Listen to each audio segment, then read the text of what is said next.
दोस्तों, आप लोगों को हमारे चैनल में स्वागत है। आज हम राजा परीक्षित जी की कथा सुनाने जा रहे हैं।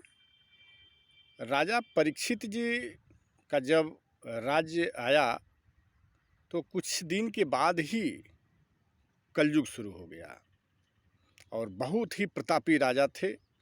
कलयुग की हिम्मत नहीं थी कि राजा परीक्षित के राज्य में वो आ जाए। तो एक बार राजा परीक्षित के यहाँ खुद कलयुग पहुंचा। बोला, महाराज, अब हमारा समय आ गया है, तो हमारा जगह बताइए कि हम कहाँ पे हम रहें। राजा परीक्षित ने कहा कि कलयुग हमारे राज्य में कहीं भी तुम्हारा जगह नहीं है। फिर वो हाथ जोड़ने लगा कि नहीं महाराज, हमारा समय आ गया है, तो जहाँ आप बोलोगे वहीं पे हम रहूँगा। राजा ने बोला कि ठीक है, जाओ।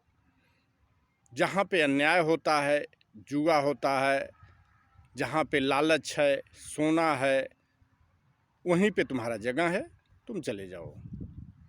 वो बहुत खुश हुआ और खुश होकर के चला गया। और राजा परीक्षित ने तुरंत मुकुट लिया, लगाया और घोड़े से निकल गए शिकार करने। और जब सोने का मुकुट लगाए थे, उसी में कलयुग घुस गया। और कलयुग के आने के बाद उनका पूरा दिमाग जो है एकदम कलयुग के टाइप में हो गया। और जा रहे थे, जाते जाते एक ऋषि, समिक ऋषि, जो तपस्या कर रहे थे, तो उनके आश्रम में गए। इनको प्यास लगी थी तो ऋषि को बुलाए। ऋषि तो तपस्या में थे, कुछ बोले नहीं।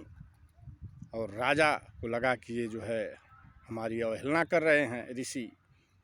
तो देखे बगल में एक सर्प मरा हुआ पड़ा था, तो उसके गले में लुपेट दिए। राजा समिक ऋषि के गले में सर्प लुपेट करके आगे बढ़ गए। अब समिक ऋषि के पुत्र वहाँ खेल रहे थे कुछ ऋषियों के साथ। और कुछ ऋषि देखे जाके श्रृंगी ऋषि से, समिक ऋषि के पुत्र श्रृंगी ऋषि से बताए कि आपके पिताजी के गले में कोई सर्प लपेट दिया है। अब तुरंत श्रृंगी ऋषि ने जा कर के देखा और श्राप दे दिया कि यह काम जो भी किया है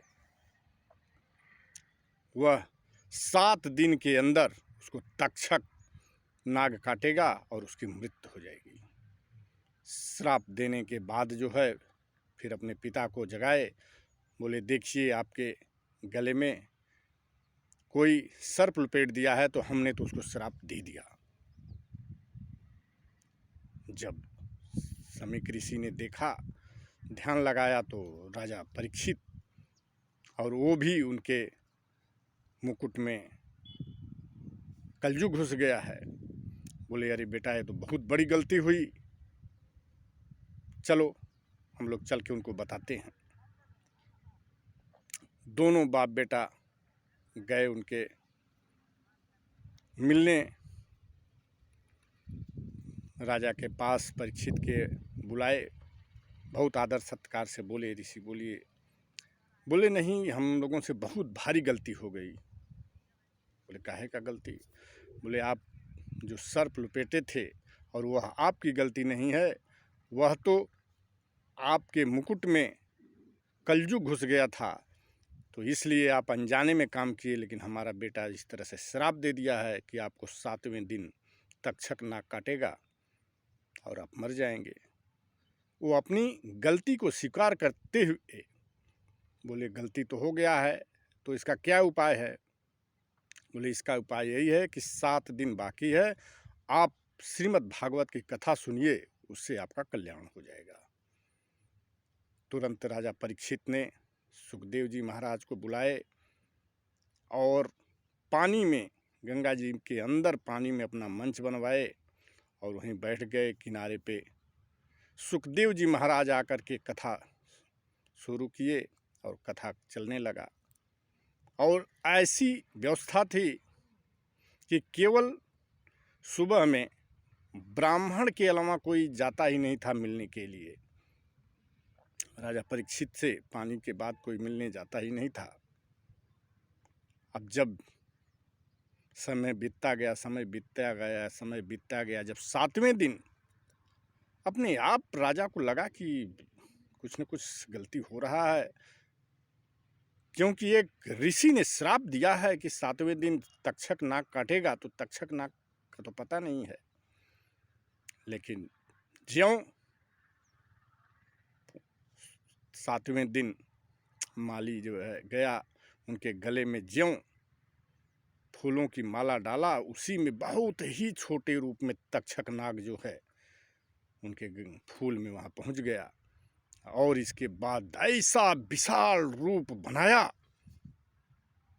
कि एकदम पूरा भस्म हो गए,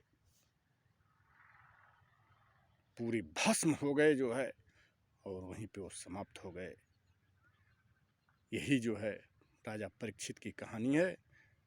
दोस्तों, आप लोगों को यह कहानी कैसा लगा, आप कमेंट करके ज़रूर बताइए। बहुत बहुत धन्यवाद।